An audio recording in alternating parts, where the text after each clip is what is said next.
They say giving charity leads to paradise. They say a prayer can wash away sins. But let me ask you something. If a man cheats the weak, beats the poor, insults the orphan, and then turns around to give gold to the temple, will God still forgive him?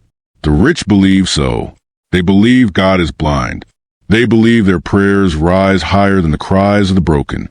They believe their coins outweigh the tears of the hungry. But let me tell you this. God is not blind.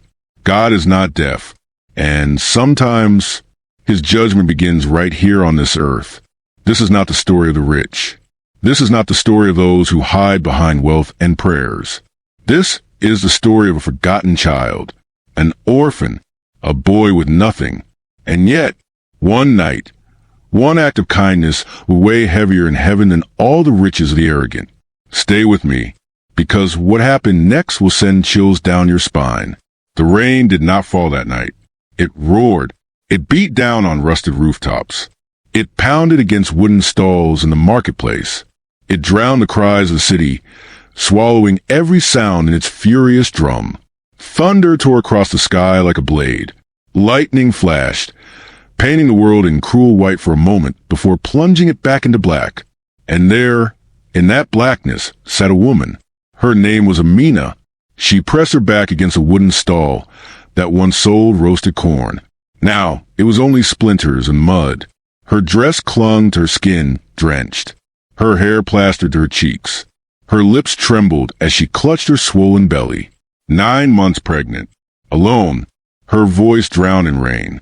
"Please," she whispered to the child inside her. "Not now, not here. Don't leave me like this." Pain tore through her body. She tried to rise. Her knees buckled. She collapsed back into the mud. People saw her. From windows. From passing cars. They saw her hands raised in desperation. But they closed their curtains. They sped their wheels. To them, she was just another tragedy. Another shadow lost in the gutters of Lagos. She screamed again. Her voice cracked. Her strength faltered. And for a moment, she thought this was the end. Until a shadow moved. Small, thin, barefoot. A boy, no older than 12. A torn shirt hung from his shoulders. His ribs pressed against his skin. His eyes, wide with fear, carried a strange fire. In his hands, a broken umbrella, bent metal, torn fabric, barely standing against the storm. But still, he held it over her head. The rain fell on his shoulders instead. Cold, unforgiving. But he did not flinch. She looked up through tears and saw him, a street orphan. The kind her family once called vermin. The kind rich men spat at. The kind she once crossed the road to avoid. But here he was, drenched, shivering, shielding her. Her lips trembled. Why are you here?" The boy blinked. His voice cracked, small against the storm. "Annie, you cry. Nobody come. So, I come." Simple words. But in the storm, they sounded like scripture. Her chest tightened. Tears burned her eyes. What is your name?" He hesitated, as if no one had asked him in years. "David." Another wave of pain struck her. She cried out. The boy panicked, dropping to his knees beside her. "Auntie, please, don't sleep. I help you. I swear." His voice shook, but his hands moved. Clumsy, desperate. He tore the rag from his neck and pressed it against her side. He tried to wipe her tears, even as his own mixed with rain. Amina gripped his wrist, her nails digging into his thin skin. "David," she whispered. "Yes, Annie?" "Listen to me." Her chest heaved. Her lips trembled.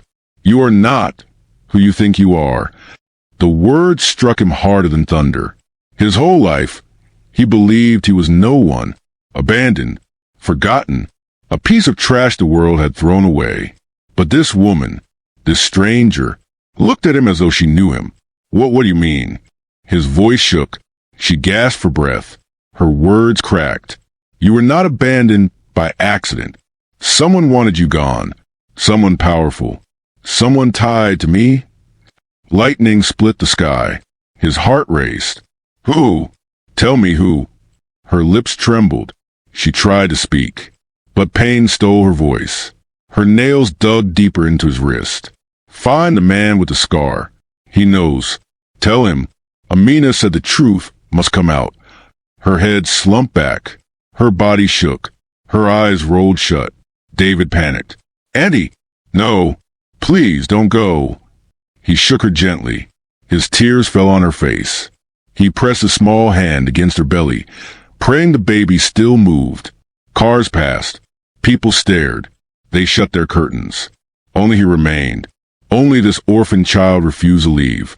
He screamed into the rain. "Somebody help. Please. She go die. Please." His voice cracked the silence of the street. And at last, footsteps came. A group of women rushed from a stall, their wrappers dragging in the flood. They lifted Amina in their arms. They covered her with cloth. One called for a cart. Another cried out prayers. The boy stood frozen, umbrella still in his hands, rain soaking his skin. Something inside him had shifted. He wasn't just a street orphan anymore. This woman's words had given him a mystery, a past, a hidden truth, and he swore as they carried her away, he would find it, even if it killed him. 8 years passed. 8 long years. The city forgot the storm. The market rebuilt. The stalls returned. The people moved on. But David did not forget. He could still hear her voice. That woman in the rain. That cry in the darkness. Those words. "You are not who you think you are. Find the man with the scar. The truth must come out." He carried those words like fire in his chest. They burned every night. They lit his path every morning. David was no longer a boy. He had grown. Taller. Stronger. His voice, once trembling, now carried the weight of storms. His eyes, once wide with fear, now carried a fire no man could quench. But in his heart, he was still the orphan. Still the child who once shielded a stranger with a broken umbrella. Still the boy who had nothing but a whisper. And now he had returned. The courtroom was crowded. Men in suits. Women in bright wrappers. Reporters with flashing cameras. The smell of sweat, ink, and fear hung in the air. At the front sat the judge. Gray-haired. Stern-faced. The kind of man people called his lordship, even when he was cruel. Beside him, lawyers sharpened their words like blades. Behind them, guards stood stiff, hands on their batons. And at the center, on trial, sat a man with a scar. The scar cut across his cheek like lightning. Sharp, ugly, the mark of a past violence. David froze when he saw it. His heart thundered. 8 years of searching, 8 years of whispers. And here he was, the man with the scar. The one Amina told him about. The one who knew the truth. The judge banged his gavel. Order in the court. Voices fell silent. The prosecutor rose. "Your lordship, this man is charged with corruption, fraud, and betrayal of the public trust. He stole millions while the poor starved.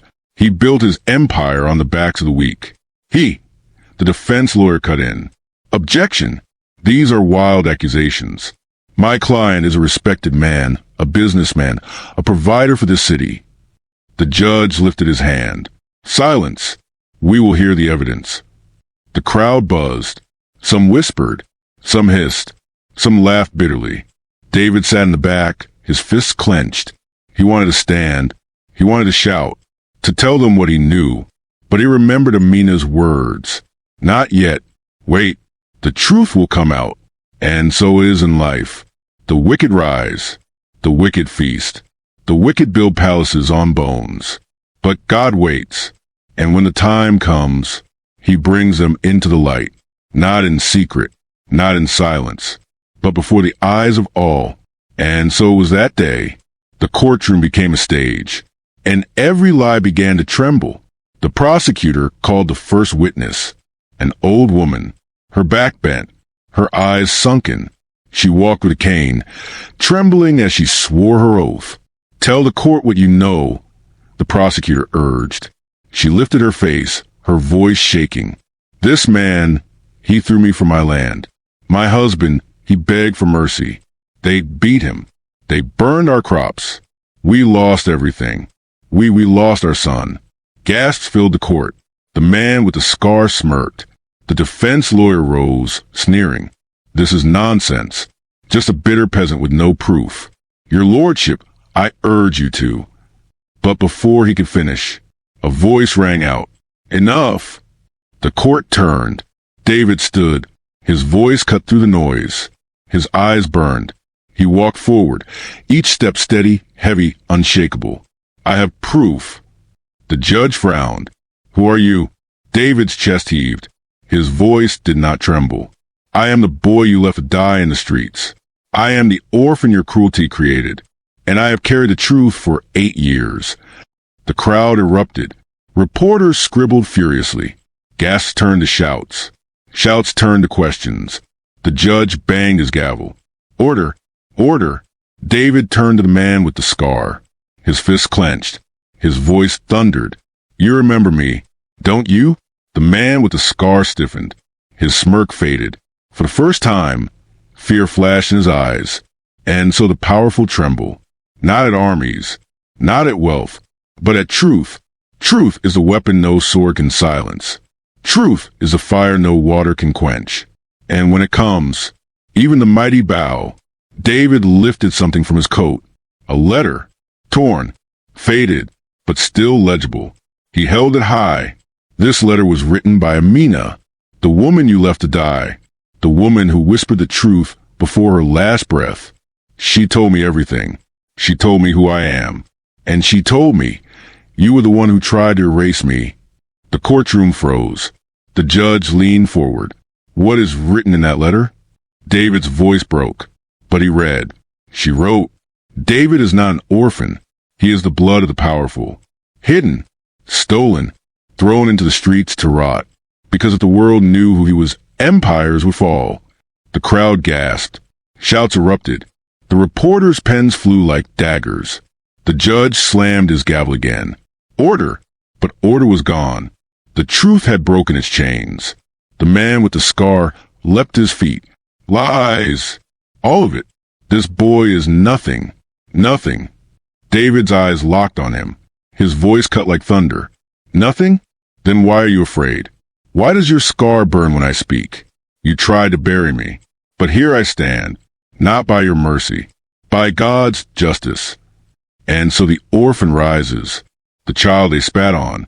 The one they called trash. The one the world ignored. He becomes a stone the builders rejected. Now the cornerstone. And every lie begins to crumble. The judge stared at David. His hand trembled on the gavel. His lips parted. He knew the truth was here. The reckoning had begun. The courtroom fell silent. Every ear waiting. Every heart trembling. David lifted his head. His voice steadied. My name is David. I was once a child with nothing. But tonight, the truth has returned. And with it, justice will follow. The courtroom was chaos. Whispers flew like knives. Gasps rose like thunder. And through the storm of voices, one woman stood still. Her name was Amira, daughter of the judge. She had sat quietly for years, the perfect daughter. Silk dresses, polished shoes, silent smile in public, silent tears in private. She lived under the shadow of her father's name. But tonight, something inside her stirred. The moment David spoke, the moment he read Amina's words, her heart trembled. She had seen that name before. She had seen David written on a paper long hidden in her father's study. A paper she was never meant to read.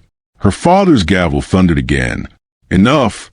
This court will not be turned into a circus. But his voice cracked. For the first time, his mask slipped, and Amira saw it. Fear. Her father feared this boy, this orphan, this David. And she knew why. That night, when the court adjourned, Amira returned home in silence. The mansion loomed, its walls built with blood and stolen wealth. Servants bowed, guards nodded, but she walked past them, her heart burning. She entered her father's study. The room smelled of leather and dust. Books lined the walls. A desk sat in the center, heavy with secrets. She opened the drawer. Her hands shook.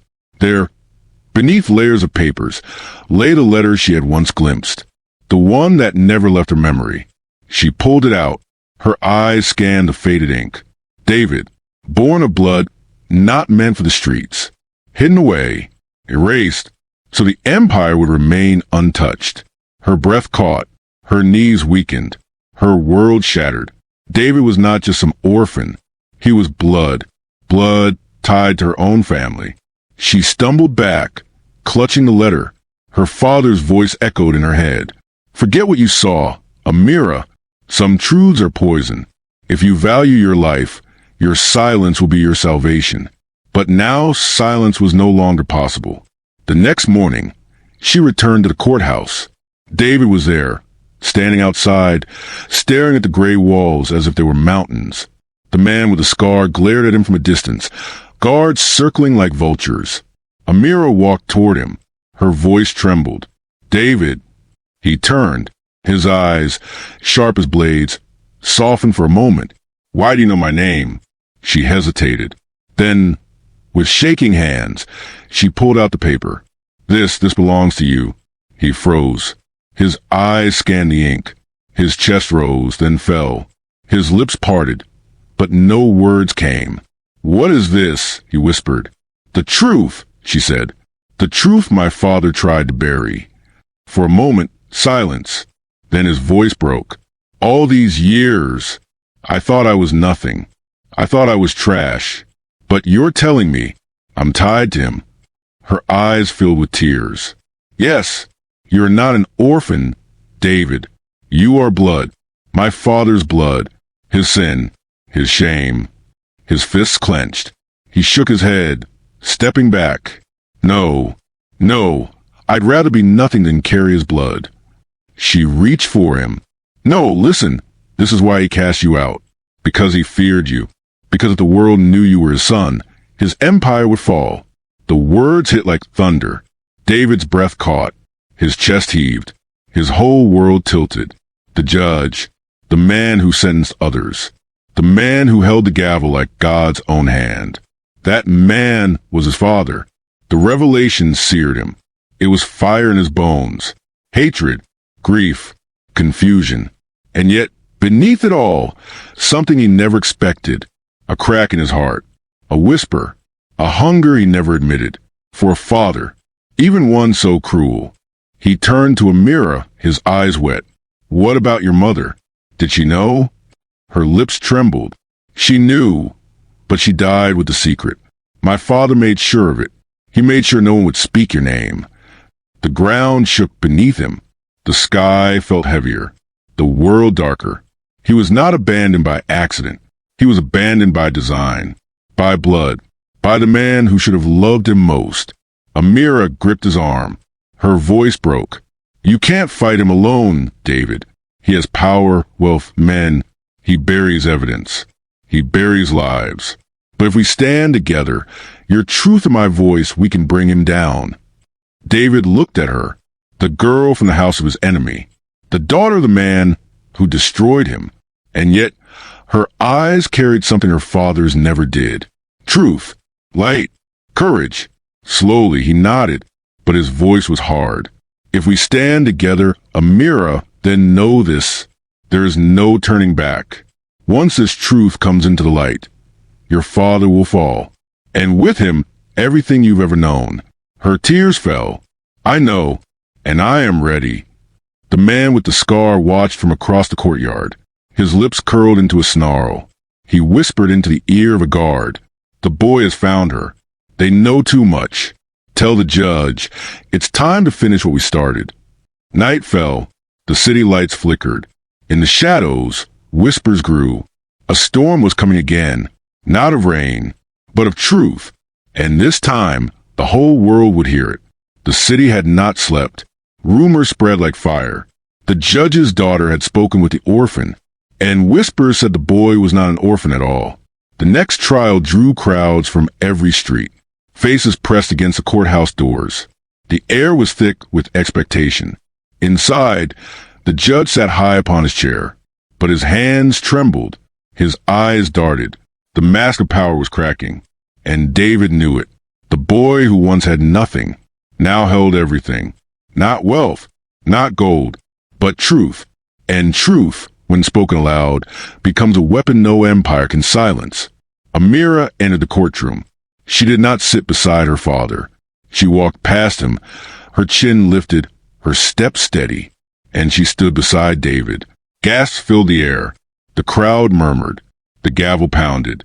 "Order!" the judge thundered. But no one obeyed. The people smelled blood. The empire of silence was bleeding. David rose. His voice was calm, but his words cut sharper than any blade. For years, this man judged others. For years, he wore robes of righteousness while burying sins beneath his feet. But tonight, we strip away the robe, we strip away the mask, and we show the world the man behind the gavel. He held up the letter, the paper Amira had given him. This is the proof. I am not a stranger. I am not trash. I am his son, abandoned, erased, cast into the streets so he could rise higher. But God sees what men hide, and God never forgets. The crowd erupted. Some wept, some shouted, some cheered, and in that chaos, the judge's mask fell completely. His face went pale. His lips trembled. For the first time in decades, the man who silenced hundreds could not silence one voice. He tried to rise, but Amira's voice cut through. "Father," she said it not with love, but with fire. "For years you told me obedience was virtue. For years you told me silence was survival. But silence is sin when it protects the oppressor." Her tears fell, but her voice rose stronger. "I will not carry your shame any longer. I stand with him, with the brother you denied, with the truth you buried." The courtroom roared. Reporters scribbled. Cameras flashed. The world was watching. The judge staggered. His empire was collapsing, brick by brick. But then, the scarred man moved. From the back of the court, he drew a blade. His eyes locked on David. A final attempt. A desperate strike. The crowd screamed. Guards rushed. The blade flashed in the air. David froze. But before steel could find him, Amira stepped forward. The blade cut across her arm. Blood fell, but her eyes did not close. She stood between David and death. The scarred man was seized, dragged to the ground, but the damage was done. The people saw it. The daughter bleeding for the truth, the son standing with fire in his eyes, and the judge frozen. David turned to him, voice shaking with rage. "Even now, you hide behind men who kill for you, but you cannot hide from God. You cannot hide from justice." He turned to the crowd. "You call him your honor. But what honor lives in a man who abandons his child, silences his wife, and crushes the poor? Is this justice?" The crowd shouted back as one. "No!" David raised a letter. "Then let the truth judge him. Let God judge him. For today, his gavel falls not on us, but on himself." The judge collapsed back into his chair. His robes slipped from his shoulders. The mighty man looked small, a king without a crown, a wolf without teeth. Tears filled his eyes. But whether they were of regret or fear, none could tell. The trial ended not with a verdict, but with a revelation. The world saw the judge not as a man of law, but as a man of lies. His empire fell overnight. His allies turned their backs. The mansion that stood like a fortress became a cage. And in the silence of his chamber, he whispered to himself, a prayer, a plea, or perhaps just an echo. "Will God forgive me?" But no voice answered. David and Amira walked out into the streets together. The people parted before them. Some reached to touch David's hand. Others kissed Amira's bloodied sleeve. They were no longer just children of the judge. They were children of truth, children of survival, children of God's justice. But the lesson did not end there, for many still asked if the judge gave charity, if he prayed in public, if he bowed his head in holy places, would those good deeds save him? And the answer came not from David nor Amira. It came from the silence that followed, because the truth is this: no prayer can wash away cruelty. No coin of charity can pay for blood. No false robe can hide a rotting heart, unless there is repentance, unless there is mercy, unless there is one good deed done with sincerity that outweighs the mountain of evil. But for the judge, no such deed could be found, and so his fall became his fate. David lifted his face to the sky. His voice trembled as he whispered, "Lord, I was abandoned by my father, but I was never abandoned by you. You carried me when no one else did. And now I know my name, not because of him, but because of you." And for the first time, peace touched his heart. Thus the story ends, not with victory of wealth, but with victory of truth, not with the strength of men, but with the justice of God. The mighty fell, the weak rose, and the world was reminded, power is temporary, masks are fragile, but truth is eternal. And when truth stands in the light, even the darkest empires must crumble.